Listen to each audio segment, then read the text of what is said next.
aimé mon année, on va dire. Ouais. Donc voilà. J'ai ramené un peu de fraîcheur cette année, je pense, d'après ce que j'entends. Donc voilà, je suis un peu partout dans le milieu. Dans le break, ça fait plus de 10 ans. Je suis rentré dans le break en tant que b-boy pour Move, dans les phases.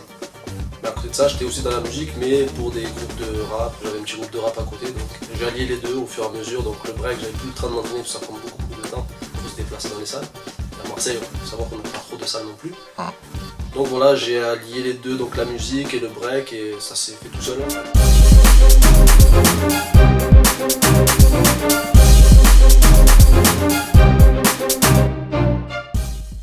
C'est ça, c'est que moi, mes entraînements, c'est que j'étais voilà, dans les phases, dans les power moves, on va dire dans la puissance, dans l'explosivité.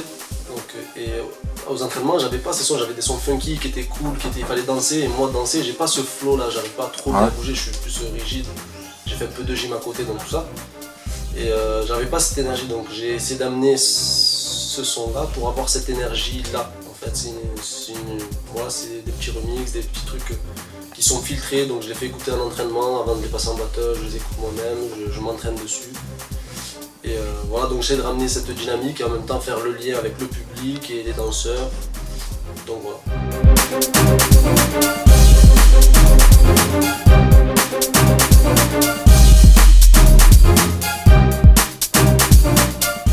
Deux mots, K-Song, la clé du son. À savoir ce nom, c'est pas moi qui l'ai choisi, c'est les gars de mon crew quand je dansais. Donc c'était un pote qui créait un événement, il n'avait pas de budget pour faire venir un DJ. J'étais dans la musique, donc dans le hip-hop, global dans le rap. Donc il m'a fait venir sur cet événement, donc il m'a programmé dessus. Et pour l'affiche, il fallait trouver un nom, ça s'est fait tout seul, clé du son, K-Song, donc c'est venu de là.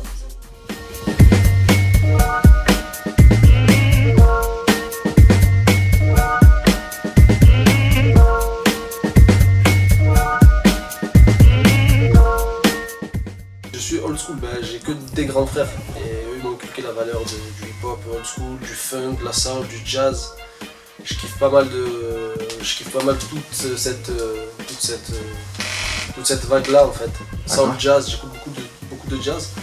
Du rap US à l'ancienne, c'est ce que je kiffe vraiment le plus. Et je me sers, si tu écoutes un peu mes mix et tout, il y a pas mal de remix où je prends du Nas, du Method Man, du US, même du français. Donc je vais piocher partout, Mafia Game Free, je vais un peu de partout, tout ce qui me parle, tout ce qui me fait kiffer en fait, j'essaie de le réadapter, de le mettre au goût du jour pour le milieu b-boy.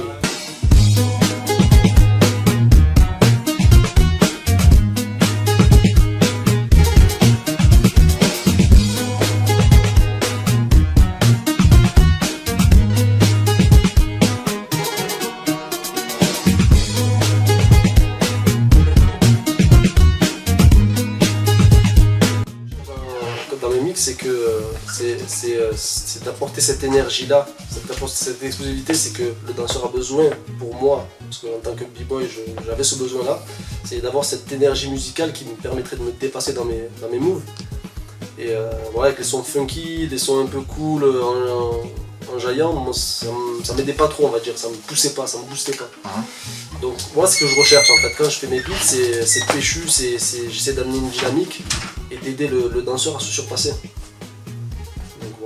C'est aussi des retours que j'ai, on me dit, notamment je vais le citer, Danny Dan de Infamous, Danny. Donc voilà, lui je sais, il m'a dit il kiffe mes sons pour ça, c'est parce qu'il me dit ça m'aide à me surpasser, moi il me dit je suis quelqu'un d'énergie, qu'il me faut des sons péchus. Donc voilà, donc dédicace à lui, et voilà, il y a tous les autres qui ont ce même état d'esprit aussi. Donc c'est fait pour ça mes beats.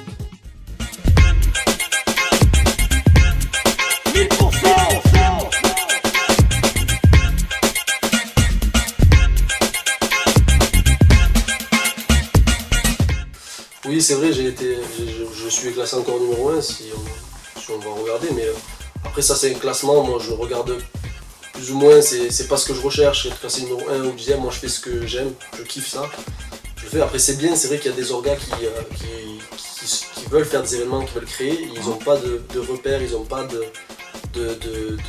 d'endroit où aller chercher, donc ils se basent peut-être sur ce site pour prendre les 5 meilleurs jurys, les 2 meilleurs DJ, les b-boys classés dans les 10 premiers.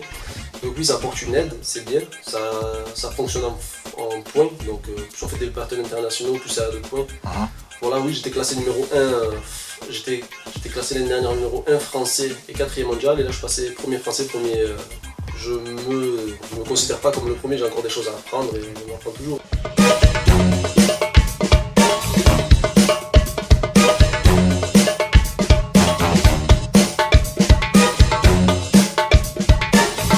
Alors cette breaktape, justement toute l'histoire elle est un peu partie de là, c'est que après avoir sorti cette mixtape, ça a fait un buzz, ça a tourné, apparemment les danseurs étaient en attente de quelque chose, de son, il y avait plus de fraîcheur.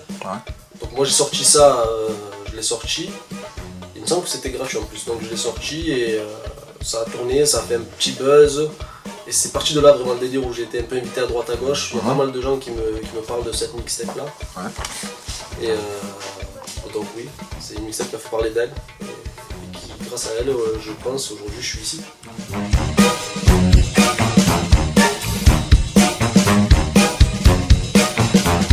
J'ai beaucoup de projets depuis, énormément, tellement j'ai pas trop de temps même. Je les commence et je les finis pas, mais oui, entre guillemets, j'ai une mixtape qui doit sortir d'ici 2-3 semaines, on va dire. La cover, la mixtape elle est faite, il me reste la cover à faire. Donc toute la couverture, tout ce qui est marketing, on va dire. Il me reste ça à faire, donc j'ai ce projet là en solo, donc tout seul. Ensuite j'ai une autre mixtape qui devrait se faire pour un crew Arabic Flavor, donc ils m'ont demandé, donc moi je les soutiens, c'est des mecs que j'apprécie dans leur danse et dans leur façon d'être, leur personnalité, donc c'est avec grand plaisir, donc et pour moi c'est aussi un honneur de pouvoir contribuer à ça. Donc une mixtape pour Arabic Flavor et une autre mixtape donc de 20-25 minutes pour un autre DJ qui est de Paris, DJ Delph. Donc aussi on a ce projet là en tant que mixtape, et ensuite en dehors du break, de tout ce qui est break, j'ai des projets de live, de piano bar avec des icos, avec des jazzeux, donc voilà tout ce qui est.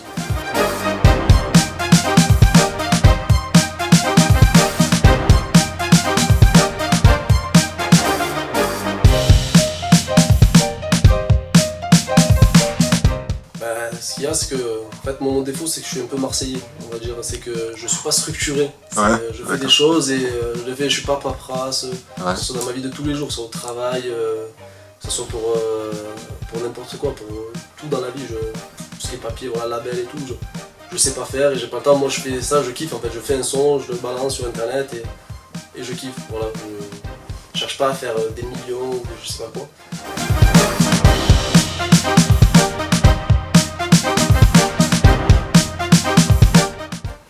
Ouais, j'ai un peu peur de dénaturer mon art, c'est pour ça que j'ai jamais voulu lâcher mon travail dans le bâtiment, parce que ça me permet de faire une cassure, une coupure et de ne pas prendre la grosse tête, même si je sais que je la prendrai jamais, mais tu engendres un peu de jalousie, moi je trouve, et un peu de rage, parce qu'il y en a qui vivent de cet art et de cette passion.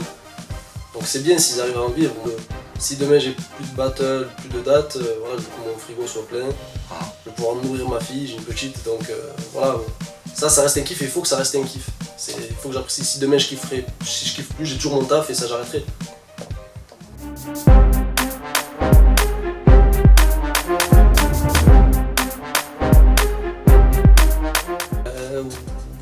Ouais, le conseil c'est faites-vous plaisir déjà à vous. Déjà, c'est dans un premier temps, ça veut dire n'essayez pas de refaire un peu comme les autres, essayez de vous démarquer, il faut se démarquer. Bon, c'est grâce à ça un peu que j'ai réussi à passer entre les mailles du filet parce qu'on est beaucoup de DJ mais peu se démarquent, beaucoup vont dans la même direction en fait. Donc moi je me suis démarqué en bien ou en mal, ça dépend, je laisse le libre choix de juger aux personnes, mais ça a marché et voilà, moi je dis faites ce que vous aimez, faites ce que vous voulez en fait. Et voilà, concernant le matériel, essayez d'acheter aussi du matériel pro, pas du matériel caduc où on va se servir 2-3 fois et on va le jeter, on va racheter, on va rejeter, ça gaspille de l'argent, moi je l'ai fait. C'est pour ça que si je peux conseiller, je vous conseille de prendre déjà du matos milieu de gamme.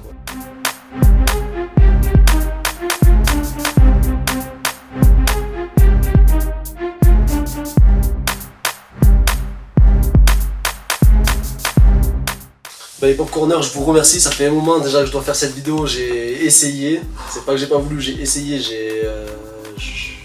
je suis arrivé, pas arrivé, j'ai pas eu le temps, bref.